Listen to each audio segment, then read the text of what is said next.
सम्यक दृष्टि की विचारधारा। हे आत्मन, तू भगवान के परमागम की शरण ग्रहण करके ज्ञान दृष्टि से अवलोकन कर।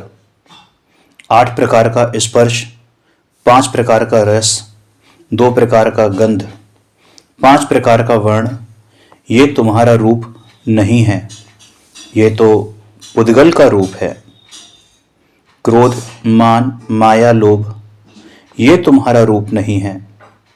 ज्ञान दृष्टि से देखने पर ये कर्म के उदय जनित विकार दिखाई पड़ते हैं। हर्ष, विषाद, मद, मोह, शोक, भय, ग्लानि, काम आदि कर्म जनित विकार हैं। वे तुम्हारे स्वरूप से भिन्न हैं। नरक, त्रियंच, मनुष्य और देव, ये 4 गति आत्मा का स्वरूप नहीं है, कर्म के उदय जनित हैं, विनाशीक हैं। ये देव, मनुष्य आदि तुम्हारा रूप नहीं है। मैं गोरा नहीं, मैं श्याम नहीं, मैं राजा नहीं, मैं रंग भी नहीं, मैं बलवान नहीं, मैं निर्बल भी नहीं, मैं स्वामी नहीं, मैं सेवक नहीं, मैं रूपवान नहीं, मैं कुरूप नहीं, मैं पुण्यवान नहीं, मैं पापी नहीं, मैं धनवान नहीं, मैं निर्धन नहीं, मैं ब्राह्मण नहीं, मैं क्षत्रिय नहीं, मैं वैश्य नहीं, मैं शूद्र नहीं, मैं स्त्री नहीं, मैं पुरुष नहीं, मैं नपुंसक भी नहीं, मैं मोटा नहीं, मैं दुबला नहीं, मैं नीच जाति का नहीं, मैं उच्च जाति का भी नहीं, मैं कुलवान नहीं, मैं कुलहीन नहीं, मैं पंडित नहीं, मैं मूर्ख नहीं, मैं दाता नहीं, मैं याचक नहीं, मैं गुरु नहीं, मैं शिष्य नहीं, मैं इंद्रिय नहीं, मैं देह नहीं, मैं मन नहीं। ये सभी कर्म के उदय जनित पुद्गल के विकार हैं। मेरा स्वरूप तो ज्ञाता दृष्टा है। ये रूप आत्मा का नहीं, पुद्गल का है। मुनिपना, क्षुल्लकपना भी पुद्गल का भेष है। ये लोक मेरा नहीं है। ये देश, ये गांव, ये नगर सभी परद्रव्य ही तो हैं। कर्म ने मुझे यहां उत्पन्न करा दिया है। मैं किस किस क्षेत्र को अपना मानूं, अपनेपन का संकल्प करूं।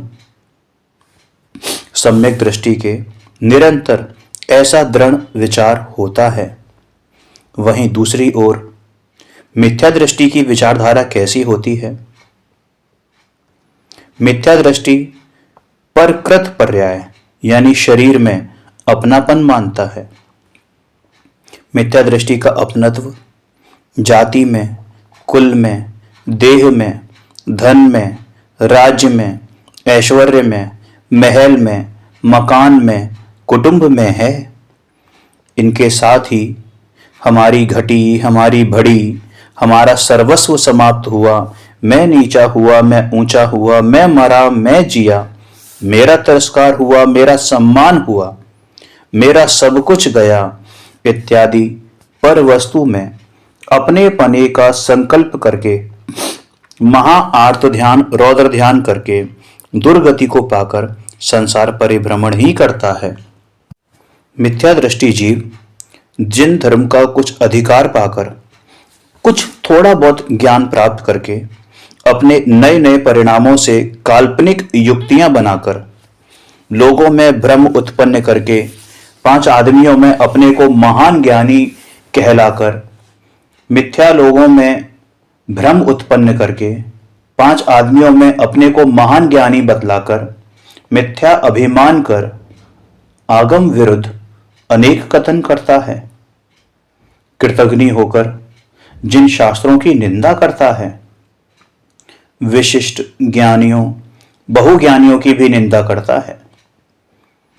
खोटे अभिप्राय पूर्वक 5 आदमियों में मान्यता पाने के लिए पक्षपात ग्रहण करके, यथार्थ निर्णय किए बिना, हठग्राही, अपनी कल्पना से बनाए हुए एकांती, भगवान की स्यादवाद रूप वाणी से विरुद्ध होकर कलह, विषमवाद पर निंदा ही को धर्म मानता रहता है।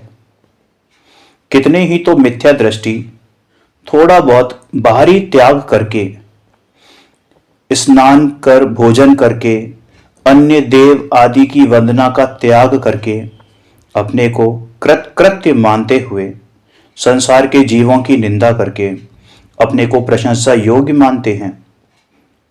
अन्याय से आजीविका करते हुए, हिंसा आदि के आरंभ में निपुण होकर दूसरे धर्मात्माओं के दोष ढूंढते फिरते हैं। निर्दोष लोगों के दोष विख्यात करके मद में छके हुए घूमते हैं। अपने को ऊंचा मानते हैं, दूसरे को अज्ञानी तथा भ्रष्ट मानते हैं। पापी अपनी प्रशंसा कराकर फूले फिरते हैं। अपने स्वरूप की शुद्धता को नहीं देखते हुए अनेक निंद्य चेष्टाएं करते हैं। भोले जीवों को मिथ्या उपदेश देकर एकांत के हठ को ग्रहण कराते हैं। कुदेव कुगुरु को नमस्कार का त्याग करने से या अन्य देवों की निंदा करके, सभा में बैठकर मिथ्या वेशधारियों की निंदा करके अपने को ही सम्यक दृष्टि मानते हैं। लोग हमको दृढ़ श्रद्धानी धर्मात्मा मानेंगे, ऐसे अनंतानुबंधी मान के उदय से पर की निंदा करने से ही अपने को ऊंचा जानते हैं तथा जगत को अधर्मी मानते हैं। अब श्री गुरु क्या कहते हैं कि कुदेव कुगुरु को नमस्कार तो त्रियंच, नारकी और देव भी नहीं करते, भोग भूमि और कुभोग भूमि के जीव भी नहीं करते। यदि उन्हें मात्र नमस्कार पूजा नहीं करने से ही सम्यक दृष्टि हो जाते तो सभी नारकी, सभी देव, सभी भोग भूमि कुभोग भूमि के त्रियंच या जीव सभी सम्यक दृष्टि हो जाएं, लेकिन ऐसा तो नहीं है। जगत के समस्त मिथ्या दृष्टि मनुष्य, देव आदि की निंदा करने से भी सम्यक नहीं होता है। जगत की निंदा करने वाला और पापियों से बैर करने वाला तो कुगति का ही पात्र होगा। मिथ्यात्व तो जीवों के अनादि से है। सम्यक दृष्टि तो इन पर दया ही करते हैं और सभी जीवों के प्रति साम्य भाव ही रखते हैं। सम्यक दर्शन तो आपा पर का सत्य श्रद्धान करने से ही होगा, और वह सत्य श्रद्धान सत्य ज्ञान तो विनय सहित स्यादवाद रूप परमागम के सेवन से ही होगा। ज्ञान, चारित्र और तप, इन तीन गुणों को उज्जवल करने वाली यह श्रद्धा ही प्रधान आराधना है। इसकी विद्यमानता में ही तीनों आराधनाएं आराधक भाव से वर्तती हैं। अतः सम्यक की अकथ्य और अपूर्व महिमा जानकर इस पवित्र कल्याण मूर्ति सम्यक दर्शन को अनंतानंत दुख रूप अनादि संसार की अशेष निवृत्ति के लिए भक्ति पूर्वक अंगीकार करो, प्रति समय आराधो। हे भव्य जीवों, तुम इस सम्यक दर्शन रूपी अमृत का निरंतर पान करो। यह सम्यक दर्शन अनुपम सुख का भंडार है, सर्व कल्याण का बीज है और संसार समुद्र से पार उतरने के लिए जहाज है। इसे एकमात्र भव्य जीव ही प्राप्त कर सकते हैं। पाप रूपी वृक्ष को काटने के लिए यह कुल्हाड़ी के समान है। पवित्र तीर्थों में यही एक पवित्र तीर्थ है और मिथ्यात्व का आत्यंतिक नाशक है। हे भव्यों, किंचित मात्र लोभ से व भय से कुदेव आदि का सेवन करके जिससे अनंत काल पर्यंत महादुख सहना होता है, ऐसा मिथ्यात्व भाव करना योग्य नहीं है। जैन धर्म तो यह आमनाएं हैं कि पहले बड़ा पाप छुड़ाकर फिर छोटा पाप छुड़ाया जाता है। इसलिए इस मिथ्यात्व को सप्त व्यसन आदि से भी बड़ा पाप जानकर पहले इसको छोड़ना श्रेयस्कर है।